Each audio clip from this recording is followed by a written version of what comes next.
And it's 8:29 p.m. and at 10 o'clock will be Real War Room.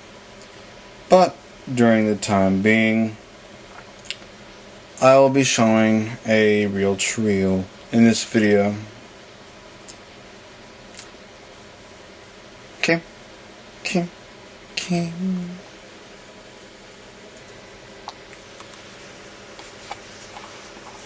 This is a Sony demonstration tape recorder. Oh man, my Firewire cable is only letting the camera go a certain distance.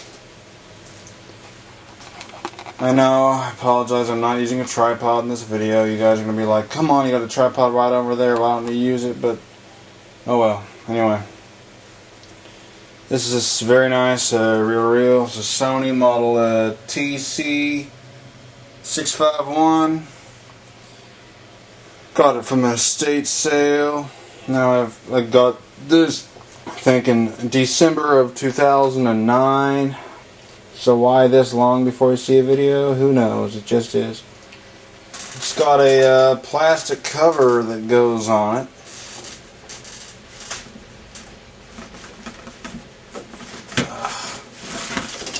Yeah. It's very nice. Unfortunately, the heads are a little worn, and I had to make some adjustments on the bias because when I first got it, it didn't record with good treble. So I had to make adjustments on the bias because, you know, the heads were worn. That's probably why. But anyway, works. Original belt is still good, except I had to replace the counter belt, but the main drive belt is still good unless it's direct drive, but whatever it is, it's working. And I have it hooked up to a Craig stereo, and this Craig's model number is not mentioned on the front, is it? I don't feel like trying to look in the back for it, but it's Craig stereo. Its cassette needs a new belt. It has a very loose belt on the cassette. It doesn't run very stable on the cassette, but it does function. I can show you that really quick. I did clean the belt, so it's working better than it did before.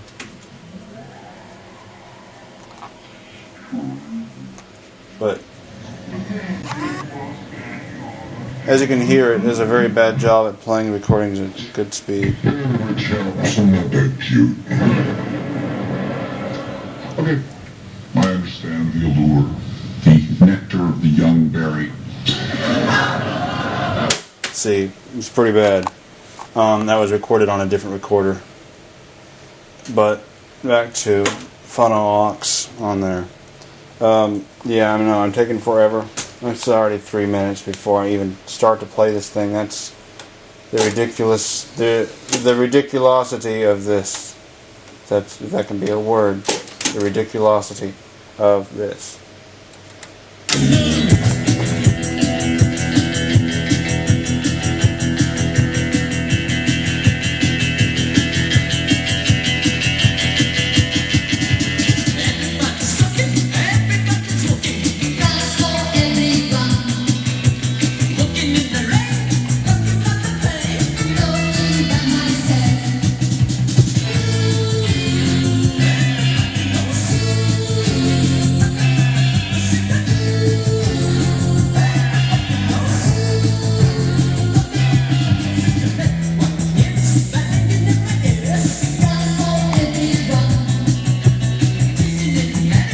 This was recorded using this recorder off Real War Room Radio on KABF 88.3, broadcasting from Little Rock, Arkansas. My favorite radio station. And I'm playing it through the Frazier speakers.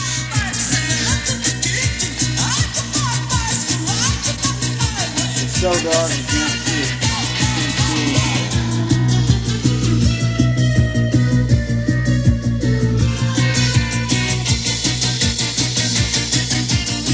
The other speaker's Frazier logo is missing.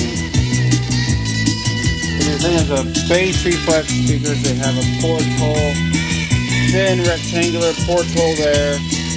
bunch of 10-inch woofers and a horn tweeter.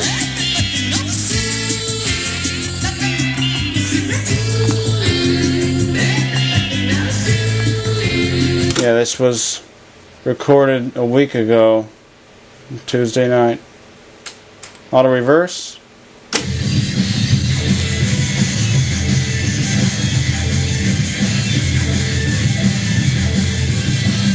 Rewind and fast forward will be shown. And you can go right to play from rewinding and fast forwarding. It will not mess it up because it will stop it and then play.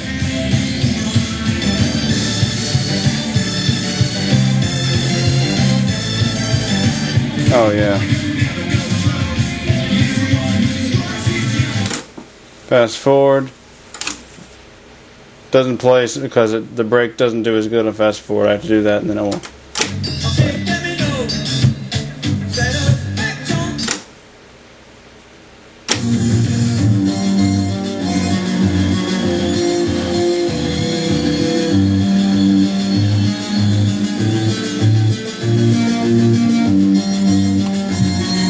This recorder has sound on sound and echo. Auto reverse functions there. 2 speeds. This recorder doesn't seem to do that good on the reverse playing, on keeping up speed. But you can go back to forward play. And I'll show you how the speed control operates on here. When you switch speed during play, it will stop the tape and then it will wait for the motor to change and then it will go to play.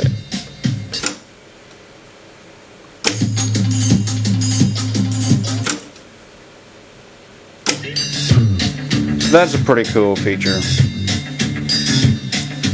But of course, tape counter up there. Here's the interesting fact. Okay, it was said that the original owner of this reel-to-reel had bought this recorder while in Vietnam. So it would have been bought in the Vietnam War while in Vietnam. So that's an interesting thing I heard. Matter of fact, actually, I have another recorder that was bought in Vietnam. The Iowa TP-703 was also bought. No, it was not bought in Vietnam. It was taken to Vietnam. It was not bought there, but it was taken there. But this one was actually bought there. And then I got another TIAC reel-to-reel and also an Akai reel-to-reel that were bought in Japan by someone, different people for the different recorders stationed in Japan. So that's an interesting thing. The Akai M5 was bought in Japan, and the big old TIAC built into a big furniture cabinet was bought in Japan.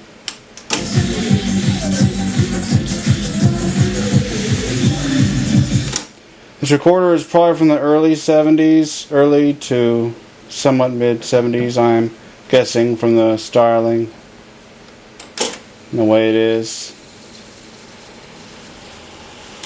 I really like the buttons on here, how they light up and stuff.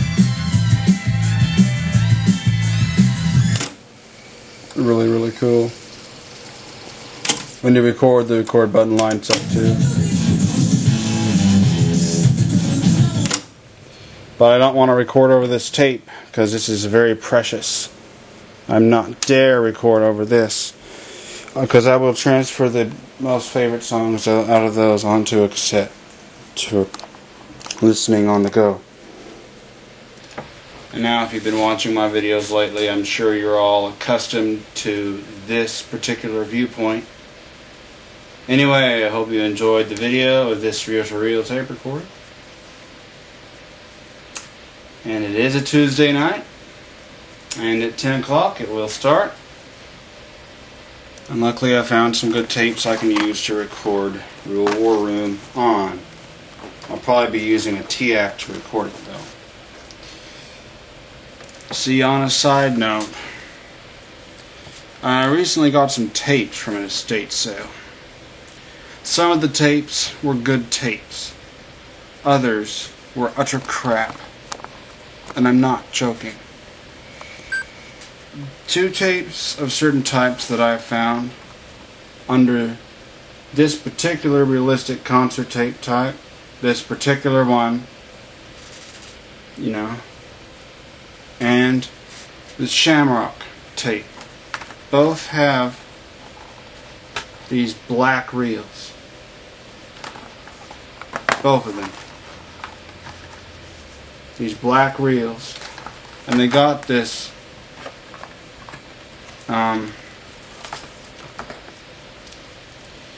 black colored tape.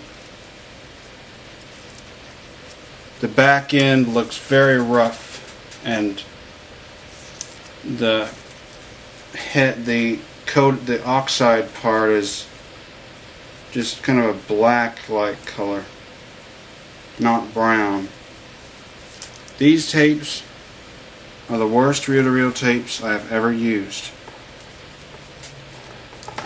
They have extreme amounts of friction, and it is very hard for them to run. You'll try to rewind and it just won't, because because there's so much friction on the little guides that when it tries to rewind it just can't. And sometimes when it's playing, it will squeak like crazy on the guides. And when you're recording, that squeak will make the music or whatever you're recording sound very weird.